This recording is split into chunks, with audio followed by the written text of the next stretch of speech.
you looking for a get-rich-quick scheme, or have you justified a purchase because of the saving you made? These are some of the lies we often tell ourselves, and I explained the reason why they were bad in the first video, linked in the description. 5 lies you tell yourself about personal finance.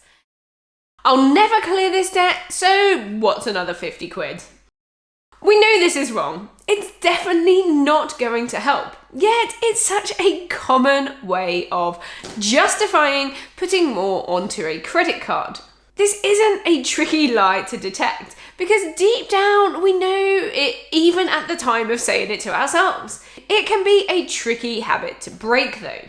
Here are 2 quick yet powerful tips for anyone doing this. Try to break down why you are spending. Is it emotional spending? Are you making yourself feel better after a stressful day? Once you find the root cause of why you are spending, dig deeper and find alternatives and think about whether spending the money and going further into debt is actually filling that desire.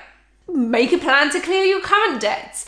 List your debts in order of interest rate and focus your efforts there. Make a timeline of when you will pay off each debt, and once you have it on paper with dates, it becomes more real. It will make it much easier to stay on track once you have a plan.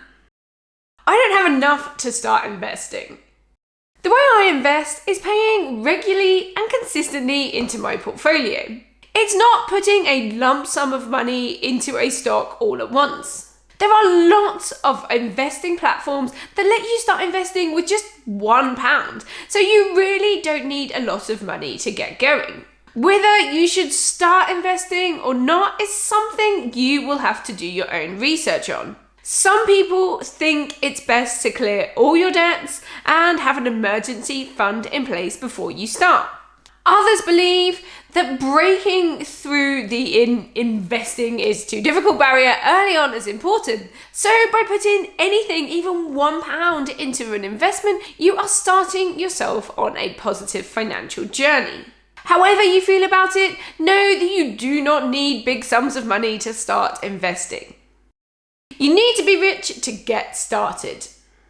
This is a common excuse, not just for investing, but also for starting to manage your money efficiently or setting up a business and growing your wealth in general. Certainly, having a lot of money at the startup phase of a business won't hurt, and in some cases are perhaps essential.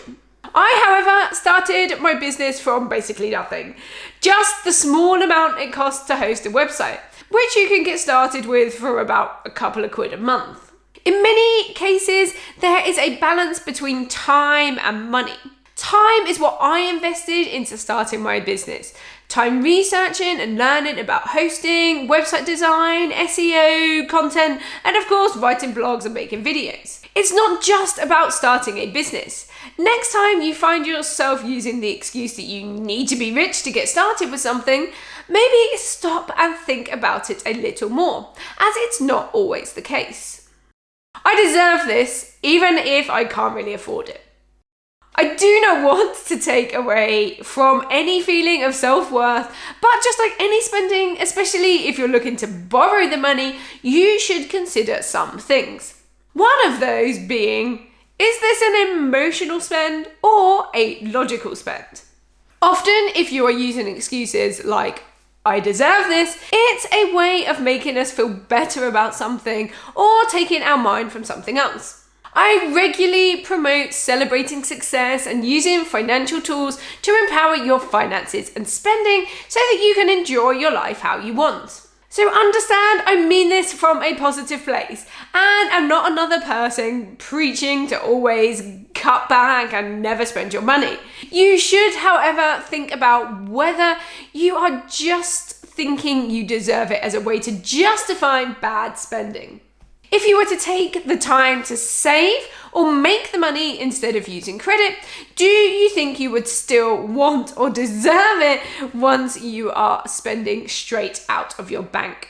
Finally, a little trick that can work for some people is to ask yourself, would you rather have the money or the thing you are looking at buying? Imagine someone standing in front of you with the cash in one hand and the product in the other. Which would you take? I'll start saving later. The classic excuse for so many things. We all know when we say I'll do it later, what it really means. If it's something we can get away with not doing, then it probably won't happen. An easy way to overcome this is to give yourself a motivation boost, and that's easily done by making some financial goals to hit. Something you really want. Then instead of it being about numbers, it becomes about emotion. You want the result to happen, and to get there, you need to start saving. It's a simple trick, but works wonders, especially if you write it down. If you want to hear some more tips about saving, then check out the video over here. Like this video if you enjoyed it, subscribe for more, and a big thank you for watching. Bye!